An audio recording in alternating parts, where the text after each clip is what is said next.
জাতীয় বিশ্ববিদ্যালয়ের অধীনে অনার্স ভর্তি পরীক্ষা কোন সিলেবাসে হবে? ইতিমধ্যে আবেদন শুরু হয়ে গেছে, ভর্তি বিজ্ঞপ্তি প্রকাশ হয়েছে। অনেক শিক্ষার্থী এখন এই পয়েন্টে কনফিউশনে আছো, তাদের জন্য আমরা পুরো ব্যাপারটা একটু ক্লিয়ার করে দিতে চাই যে আসলে সিলেবাস তোমাদের কি থাকছে, কোন সিলেবাসে তোমাদের পরীক্ষাটা নিবে। তাই সম্পূর্ণ ভিডিও দেখো যাদের এখনো কনফিউশন রয়েছে। আর যারা আমাদের এখনো YouTube channel, Facebook page follow দেওয়া নয়, সাবস্ক্রাইব করেন, আমাদের সাথে যুক্ত থাকো। আর তোমাদের জন্য আমরা চালু করেছি অনার্স ভর্তি পরীক্ষার কোর্স, বিস্তারিত দেখে নাও এবং ভর্তি হয়ে যাও। জাতীয় বিশ্ববিদ্যালয়ে ভর্তি যে শিক্ষার্থীরা, তোমাদের জন্য আমরা চালু করেছি টার্গেট জাতীয় বিশ্ববিদ্যালয় কোর্স। অনার্স ভর্তি পরীক্ষায় তুমি ভালো ফল করতে চাইলে আমাদের কোর্সের বিকল্প নাই, যেখানে তুমি 230 টাকায় পাচ্ছ 8000 প্লাস এমসিকিউ এর শিট, সকল বিষয়ে গুরুত্বপূর্ণ সাজেশন, বিগত 5 বছরের প্রশ্ন, অনলাইন পরীক্ষার ব্যবস্থা, ভালো কলেজ পাওয়ার গাইডলাইন, পরীক্ষার সকল আপডেট। এই এক কোর্সে তুমি সবকিছু পেয়ে যাবে, আলাদা কোনো বই কোনো কিছু কিনতে হবে না।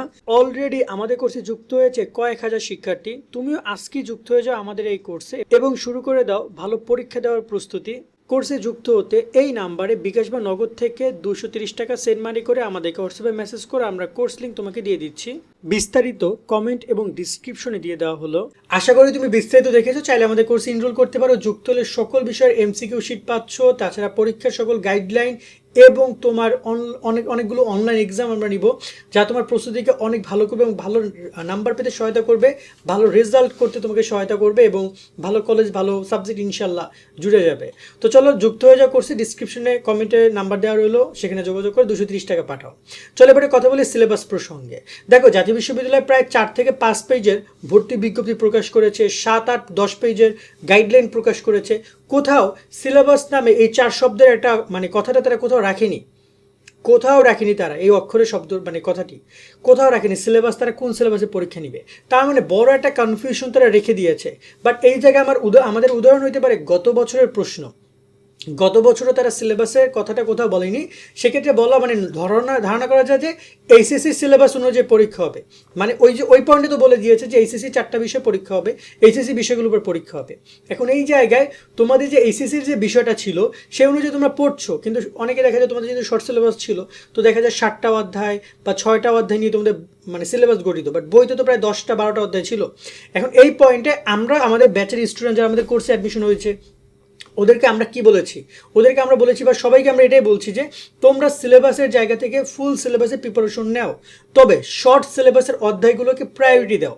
এখন অনেক জায়গায় বলা যাচ্ছে যে বাংলা প্রথম পত্র শর্ট সিলেবাসে, বাংলা দ্বিতীয় পত্র ফুল সিলেবাসে। এরকমের উল্টাপাল্টা নিয়ম দুনিয়ার কোথাও নেই এবং জাতীয় বিশ্ববিদ্যালয় সেটা করেনি। তারা হয় দিলে সব শর্ট সিলেবাসে দিবে, না হতে দিলে সব ফুল সিলেবাসে দিবে। বাট ম্যাক্সিমাম ক্ষেত্রে গত বছর অনেক তোমার ফুল সিলেবাস থেকে কোশ্চেন এসেছে, তাই আমরা ধারণা করছি এবছরে ফুল সিলেবাসই তোমার পড়া উচিত। তবে ইম্পর্টেন্স দেওয়ার ক্ষেত্রে তুমি শর্ট সিলেবাসের অধ্যায়গুলোর প্রতি গুরুত্ব দিতে পারো। ধরো না যে তুমি শর্ট সিলেবাসের অধ্যায়গুলো তুমি 2বার পড়ছো, ফুল সিলেবাসে যে অধ্যায়গুলো রয়েছে বাকি আরও 4-5টা সেগুলো তুমি আরও একবার অন্তপক্ষে পড়ো। বাট তোমাকে সবগুলোই কম বেশি পড়া উচিত এবং আমাদের কোর্সে তোমরা যখন যুক্ত হবা সেখানে সকল বিষয় নিয়ে তোমাদের কাজ পাবা বা সব কিছুই পাবা তোমরা ফুল সিলেবাসে। এখানে শর্ট সিলেবাস বলতে কিছু নাই। তবে এখানে একটা কথা হচ্ছে যে ভাইয়া তাহলে এই জায়গায় এত কনফিউশন জাতীয় বিশ্ববিদ্যালয় কেন রাখছে, এটা আসলে এই আনসারটা জাতীয় বিশ্ববিদ্যালয় নিজেই শুধু দিতে পারবে, এছাড়া কেউ দিতে পারবে না। আরেকটা বিষয় হচ্ছে যে এখানে সিলেবাসের ব্যাপারটা নয় বুঝলাম, বাট গ্রুপ সাবজেক্টের প্রশ্নটা কীভাবে আসবে সেক্ষেত্রে প্রথম ও দ্বিতীয় পত্র মিলিয়ে তারা কোশ্চেন করবে। যেমন গত বছর ফিজিক্স থেকে প্রায় 10-12টার মতো কোশ্চেন করছে, কেমিস্ট্রি থেকে কোশ্চেন বেশি করছে, ম্যাথ এবং বায়োলজি থেকে কোশ্চেন কম করছে, বিজ্ঞানের। মানবিকের ক্ষেত্রে তোমার প্রত্যেকটা অধ্যায় প্রত্যেকটা বই থেকে 3টা 4টা 5টা করে কোশ্চেন করছে, কোনো বই থেকে 2টাও করছে, প্রথম পত্র থেকে একটা, দ্বিতীয় পত্র থেকে একটা। সো এক্ষেত্রে দেখা যায় এমসিকিউ গ্রুপ সাবজেক্টে খুব বেশি পড়ার দরকার নেই। মানবিক স্টুডেন্টের 4-500 এমসিকিউ পড়লে এনাফ মেইন গুরুত্বপূর্ণ টপিকগুলো নিয়ে। কমার্সের ক্ষেত্রে তাই হিসাব বিজ্ঞান সংগঠন থেকে বেশি কোশ্চেন আসছে, ফিনান্স এবং উৎপাদন থেকেও কোশ্চেন এসেছে, তবে একটু কম। সেই জায়গায় তোমাদেরকে সবই পড়তে হবে গ্রুপ সাবজেক্টের ক্ষেত্রেও। এখন তোমার গ্রুপ সাবজেক্ট কী ছিল সেটা এখন আর ম্যাটার করে না, তোমাকে পড়ার বেলা সবই পড়তে হবে, কারণ কোশ্চেন এই বিষয়গুলো দিয়ে তারা দিবে। ওকে, এখন এই যে কোনো জায়গায় দেখা যায় পরিসংখ্যান থেকে তেমন কোশ্চেন আসে না সায়েন্স স্টুডেন্টদের, আবার মানবিকের ক্ষেত্রেও কিন্তু অনেকের পরিসংখ্যান ছিল, তারা পরিসংখ্যান থেকে কোশ্চেন এখানে দিবে না, মানবিকে ঢুকে দিবে না। তারপর হচ্ছে যে অনেকে দেখা যায় যে হায়ার ম্যাথে যে হিসাব বিজ্ঞানের মধ্যে অনেক অর্থনীতি ছিল, এগুলো অর্থনীতি থেকে হিসাব বিজ্ঞানে কোনো কোশ্চেন আসবে না।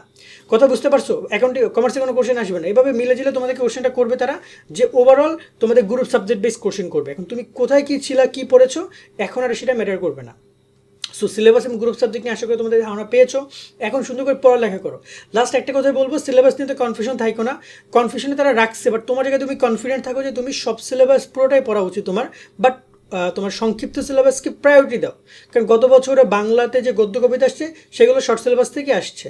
ওকে, শর্ট সিলেবাসের অর্ধেকগুলো কিন্তু দ্বিতীয় পত্রে কিন্তু ফুল সিলেবাস দিয়েছে। ইংরেজি ক্ষেত্রেও ফুল সিলেবাস, গ্রুপ সাবজেক্টের ক্ষেত্রেও ফুল সিলেবাস থেকে কোশ্চেন এসেছে। বাট যেহেতু গ্রুপ সাবজেক্টের প্রশ্নই আসছে এক একটা বই থেকে 3টা 4টা, সেক্ষেত্রে অত বেশি ধরা যায় নাই যে কই থেকে কোশ্চেন করছে তারা।